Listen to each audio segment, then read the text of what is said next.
হয় সুন্দর বিচিত্র নাটক হয়, রং বেরঙের নাটক, তাই না বাবা? তা বিচিত্র নাটকটা হওয়ার পর এত সুন্দর নাটক হয়, নাটক দেখতে দেখতে তার মধ্যেই আমরা ডুবে যাই। সারাদিন ওই সারা 3 ঘন্টা একটানা ওই সিনেমাটা শেষ হওয়ার পর ওই পর্দার রংটা কি সেই রঙিন হয়ে যায়? কি হয়? সাদাই হয়ে যায়। তাই গৌর হরিবল হরিবল। তা আমাদের জীবনটাও তাই মা, আমাদের জীবনটাও তাই। এসেছি যেখান থেকে ফিরে যাব সেইখানে, আর মাঝখানে যে রং বেরঙের বিচিত্র নাটক সেটাই সংসার জীবন। নিতাই গৌর হরিবল হরিবল। তাহলে বিচিত্র নাট্যমঞ্চে নাটক করে যাচ্ছি আমরা, বড় বড় অভিনেত্রী কিন্তু আমরা, কেউ ছোটখাটো অভিনয় করছি না, বড় বড় অভিনয় করছি আমরা। হ্যাঁ, কিন্তু অভিনয় শেষ হলে আপন গন্তব্যস্থলে সবাইকে ফিরতে হবে, ফিরে আসতে হবে। যেমন এসেছি তেমন চলেও যেতে হবে। আসার পালা সবার শেষ, বাকি এখন যাওয়ার পালা। লাইনে সবাই দাঁড়িয়ে আছি, কখন কাকে ডাকবে তিনিই জানেন। নিতাই গৌর হরিবল হরিবল। তাহলে বাবা, এই সংসার জীবনে বিচিত্র নাটকের মধ্যে ডুবে গেলে হবে না। তুমি কর্ম করছো করো, অর্থ উপার্জন করছো করো, ছেলে মেয়ের ভবিষ্যৎ করছো করো, তাতে কোনো দুঃখ নেই। কিন্তু আপনজনকে ভুলে যেও না। আপনজনকে যিনি এখানে পাঠিয়েছে, যার কৃপাতে আজ আমরা মানুষ কোলে জন্ম পেয়েছি, তার কথাটা ভুলে যেও না। জগতে সবই পর হয়ে যাবে, শুধু রইবে তিনি, যিনি সুখে দুঃখে তোমার কাছে আছে, সেই হলো প্রকৃত আপনজন। তাই আপনজনের কথা ভুলে না গিয়ে সংসারের প্রতি দায়িত্ব পালন করো, কিন্তু মনকে সঁপে দাও গোবিন্দ চরণে। নিতাই গৌর হরিবল হরি। তাহলে কি হবে? সংসারের প্রতি দায়িত্ব পালনও হবে, আবার কৃষ্ণ ভজনও হবে। তো একবার সবাই মিলে আমরা শুনবো মহামন্ত্র, প্রত্যেকে গাইবেন আপনারা। কেমন? আমি গাইব, আমার শেষ হলে আপনারা গাইবেন। 2 হাত তুলে, প্রত্যেকে হাত তুলুন।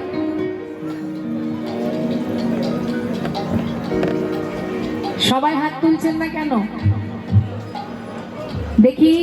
গোবিন্দ সেবার জন্য যদি হাত থেকে থাকে, ভগবান যদি হাত দিয়ে থাকেন আপনাদেরকে সেবার করে, গোবিন্দ সেবার করে হাত, সেই হাত যদি থেকে থাকে একবার তুলবেন। নিতাই গৌর হরিবল হরিবল হরিবল। হাতে তালি দিয়ে প্রাণ ভরে মহামন্ত্র জপ করবেন। আমি গাইব, শুনে আপনারা গাইবেন। তালে তালে, বেতালে নয়, এক তালে তালি দিয়ে। হরে কৃষ্ণ কৃষ্ণ কৃষ্ণ হরে হরে, হরে রাম রাম রাম হরে হরে। বলুন হরে কৃষ্ণ। 2 হাত তুলে, 2 হাত তুলে।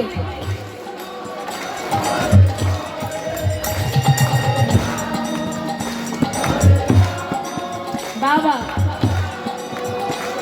প্রত্যেকে হাত তুলবেন। হরে কৃষ্ণ কৃষ্ণ কৃষ্ণ হরে হরে, হরে রাম রাম রাম হরে হরে, হরে কৃষ্ণ। বাবা হরি বল।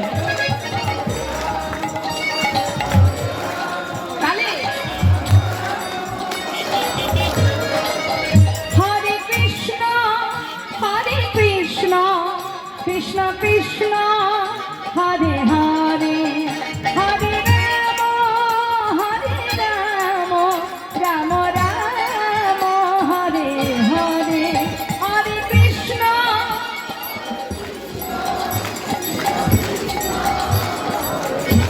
হরে কৃষ্ণ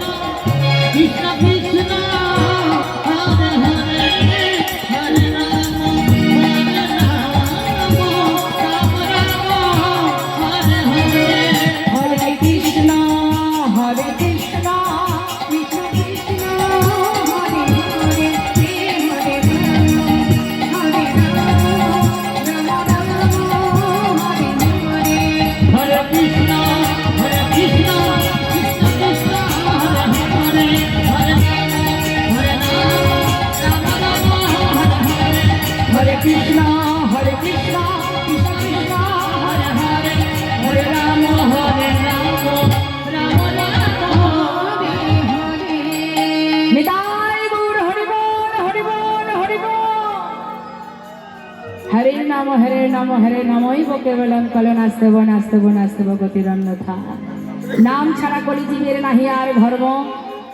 যে পথেই যাও না বাবা, যাকে আশ্রয় করো না কেন, কলিযুগে কলিহত জীবের হরিনাম ছাড়া গতি নাই গতি নাই গতি নাই। তাই আজ বৈষ্ণব মহাজন বললেন, জীব যদি হরিনাম করতে পারে হৃদয় মাঝে কৃষ্ণ প্রেমের উদয় হয়। যে গৌরাঙ্গের নাম লয় তার হয় কৃষ্ণ প্রেমোদয়। আর এবার আমরা যে মহাজনের পদাবলী শ্রবণ করছি তার চরণে প্রণাম জানাবো। সবাই মিলে একসঙ্গে আমরা হাতে তালি দিয়ে গাইব। শ্রী গৌরাঙ্গের ভক্ত গানে নিত্য সিদ্ধ করি মনে,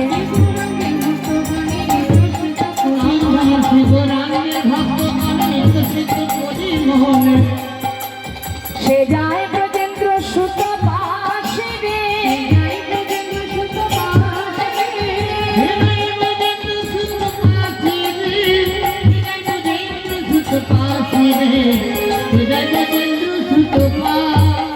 গৌর মন্ডল ভূমি যে বাজানে চিন্তা মনে,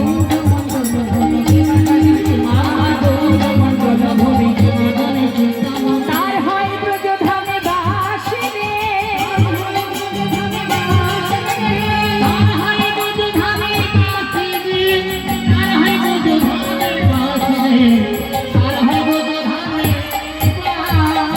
এখন যে কথাটা বলবো কথাটা মন দিয়ে শুনুন। গৃহেতে বনেতে থাকো হাগোরাঙ্গ বলে ডাকো, তোমরা গৃহেতে বনেতে থাকো নরতম মাগে তার সাপ,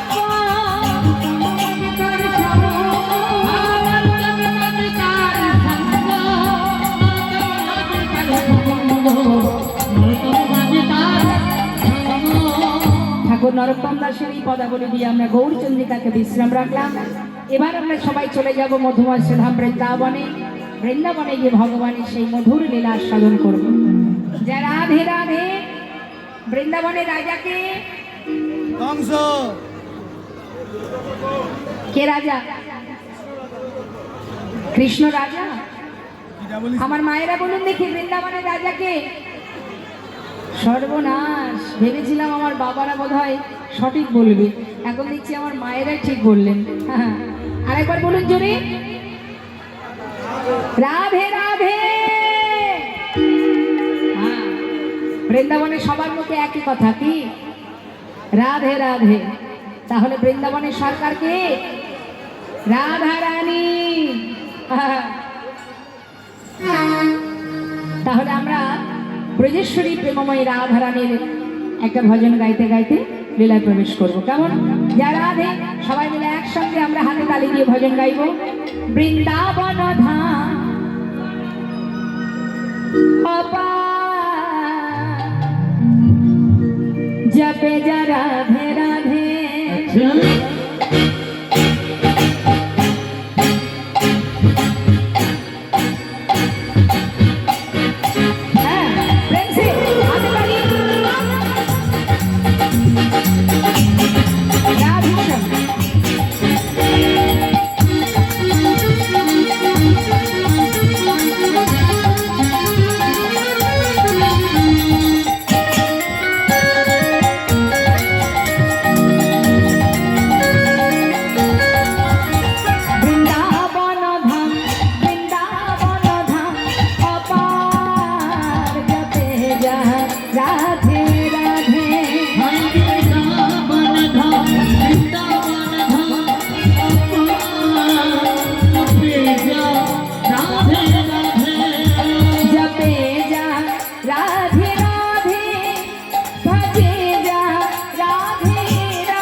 যে রাধা নাম জপ করবেন, যদি রাধারানীকে ভালোবাসতে পারে কেউ, রাধারানী মনটা যদি কেউ জয় করতে পারে, তাকে আলাদা করে গোবিন্দকে ডাকতে হবে না, অনায়াসে কৃষ্ণ প্রেম সে লাভ করবে। হরিবল হরিবল।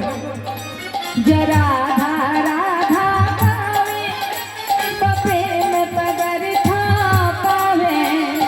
রাধা রাধা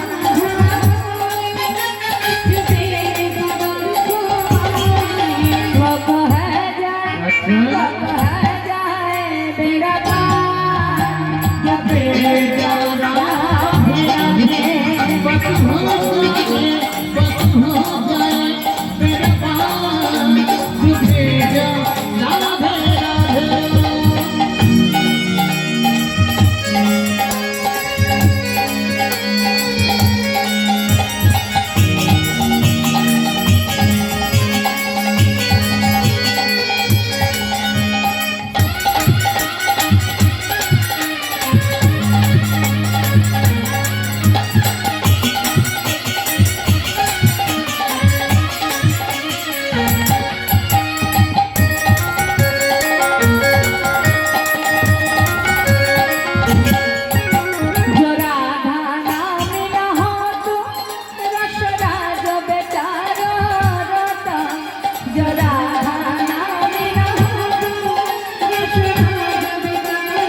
আমার রাধারানী যদি বৃন্দাবনে না আসতেন, আমার গোবিন্দ আসতেন না।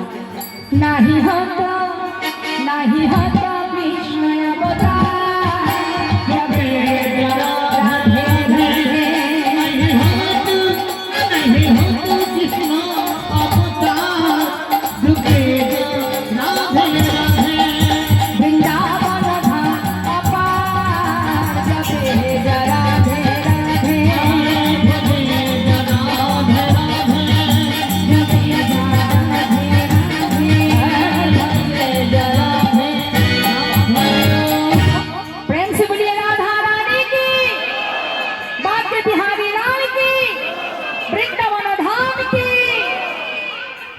जय राधे राधे राधे।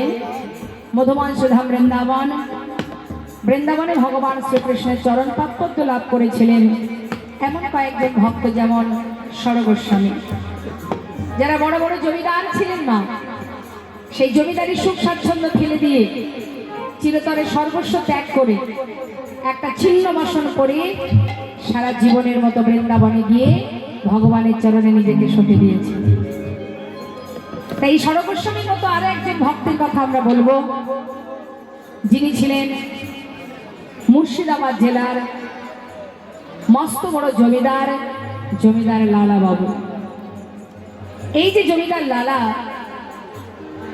তিনি জমিদারি করবার আগে যে জমিদারি করত সে কে?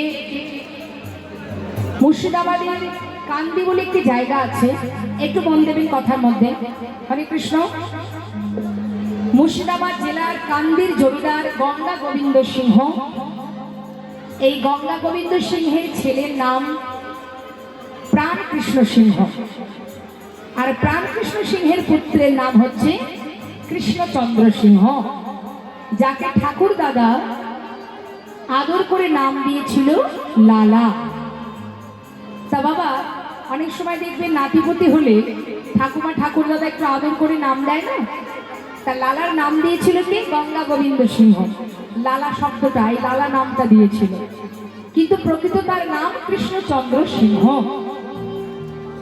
এই লালার যখন 12 বছর বয়স, জমিদারির যে বারান্দা, কাচারি বারান্দাতে বসে আছে, শিশুকাল থেকে তার মনটা ছিল অনেক বড়, অনেক বড় হৃদয় তার। কারোর দুঃখ যেমন সহ্য করতে পারত না, অন্যের উপকার করাই ছিল তার স্বভাব। কিন্তু সেই ছেলেটি বারান্দাতে বসে বসে দূর থেকে দেখছে যে জমিদারিতে সদর দরজায় এক কন্যাদায়গ্রস্ত পিতা কিছু সাহায্য দেবে বলে দ্বারে এসে দাঁড়িয়েছে। দাঁড়ি তাকে নিষেধ করছে, এখানে কোনো সাহায্য দেয়া যাবে না, তুমি চলে যাও। কিন্তু অসহায় বাবা ব্রাহ্মণ, তিনি বারবার হাত বাড়িয়ে বলছেন, বাবু আমাকে কিছু সাহায্য দিন, আমি কন্যাদায়গ্রস্ত পিতা, আমি বড় অসহায়, আমাকে কিছু সাহায্য দিন। বারবার বলা সত্ত্বেও সেই দাড়ি, সেই প্রহরী তাকে ঘাড় ধাক্কা দিয়ে যখন তাড়িয়ে দিল, সেই কাণ্ডটা দেখলো কে? 12 বছরের ছেলে ওই লালা। দূর থেকে দেখে জিজ্ঞাসা করলেন, এই প্রহরী, তুমি ওনাকে তাড়িয়ে দিচ্ছ কেন? বাবু, ওই এসেছে কিছু সাহায্য নেবে বলে, কিন্তু আমাদের এই জমিদারি মহলের একটা আদেশ আছে, একটু রিভাবটা হালকা কমাবেন। এই মহলের একটা নিষেধাজ্ঞা আছে, কেউ যদি এসে কিছু সাহায্য চাই তাকে দেওয়া যাবে না। বলছো কি? আমার পিতা মস্ত বড় জমিদার, যার বিষয় সম্পদের কোনো অভাব নেই, একজন অসহায় পিতা দাঁড়িয়ে আছে, তাকে সাহায্য করবে না? এই কেমন কথা? শোনো, তুমি আমার পিতাকে গিয়ে বলো সে যেন এক্ষুনি 1000 টাকা এই ব্রাহ্মণকে দান করে দেয়। যেই না দাড়ি ভিতরে গেছে বাবা, প্রাণকৃষ্ণ সিংহ কথাটা শ্রবণ করে মনে মনে বলে উঠলেন, ও আমার সন্তান দুধের শিশু, 12 বছর বয়স, এইটুকু শিশু তার এত বড় স্পর্ধা যে আমি মস্ত বড় জমিদার, আমার উপরে সে তার আদেশ দেয়, এত বড় সাহস তার, পিতৃবাক্য লঙ্ঘন করে, এত বড় সাহস তার, এতটুকু শিশু, কত বড় সাহস তার। শোনো, এই দাঁড়ে যে ব্রাহ্মণ এসেছে তাকে 1000 টাকা দান করো, আর আমার পুত্রকে জানিয়ে এসো যতদিন সে নিজে রোজগার করতে না শিখবে, পিতৃ সম্পদের 1 কোণা দান করবার ইচ্ছাটুকু যেন প্রকাশ না করে। সঙ্গে সঙ্গে বাবা সেই 1000 টাকা ব্রাহ্মণকে দিয়ে বিদায় দিলেন, আর ছোট্ট 12 বছরের ছেলেকে বললেন, বাবু, আপনার পিতার আদেশ, যতদিন আপনি নিজে রোজগার করতে না শিখবেন ততদিন দান করবার সাহসটুকু আপনি দেখাবেন না। যেমন পিতা তার তো তেমনই সন্তান হবে বাবা। ছেলেও মনে মনে প্রতিজ্ঞা করলেন, যার এত ধন ঐশ্বর্যের মালিক যে, তার মন কেন এত ছোট? তার এমন ছোট মনের পরিচয় দিয়েছে আমি তার সন্তান। যার মন এত ছোট, আমি তার সন্তান। 1000 টাকা একজন অসহায় পিতাকে দিতে পারছে না, আমি তার সন্তান। বেশ, শোনো শোনো প্রহরী, আমার পিতাকে জানিয়ে এসো যতদিন আমি নিজে রোজগার করতে না শিখব ততদিন পর্যন্ত আমার পিতার সম্পদ 1 কোণাও আমি কাউকে দেব না। কথা দিলাম। বেশি দেরি না করে বাবা কয়েকদিনের মধ্যেই সেই 12 বছরের ছেলে লালা সর্বস্ব পরিত্যাগ করে মুর্শিদাবাদ ডিস্ট্রিক্ট ত্যাগ করে চলে এলো বর্ধমান জেলায়। বর্ধমানে একটি ফেরিস্তা গাড়ি 20 টাকা বেতনে কাজ করতে শুরু করে দিল 12 বছরের ছেলে লালা। মনে মনে প্রতিজ্ঞা করলেন, যতদিন প্রাণ থাকবে ততদিন আমি আমার পিতার মুখ দর্শন করব না, যার মনের পরিচয় এত ছোট। দেখতে দেখতে পিতার বয়স হচ্ছে, ছেলের শোকে, সন্তানের শোকে, দুঃখে, কষ্টে একটু একটু করে নানাবিধ রোগে আক্রান্ত হতে হতে এক সময় প্রাণকৃষ্ণ সিংহ শয্যাশায়ী হলে, আর চলতে পারছে না। সমস্ত প্রজাবর্গকে পাঠিয়ে দিল, তোমরা যাও না, আমার সন্তানকে একবার ফিরিয়ে নিয়ে এসো, একবার তাকে চোখে দেখতে চাই। কিন্তু ছেলের এমনই প্রতিজ্ঞা, সে ওই পিতার মুখ দেখবে না, এমন কঠিন প্রতিজ্ঞা করে বসে আছে, কোন রকমে কেউ তাকে বুঝিয়ে সুঝিয়ে নিয়ে আসতে পারলো না। এদিকে শয্যায় শুয়ে শুয়ে প্রাণ কৃষ্ণ কাঁদছে, আর চোখের জলে বুক ভাসিয়ে ভগবানের কাছে জানাচ্ছে, দয়াময়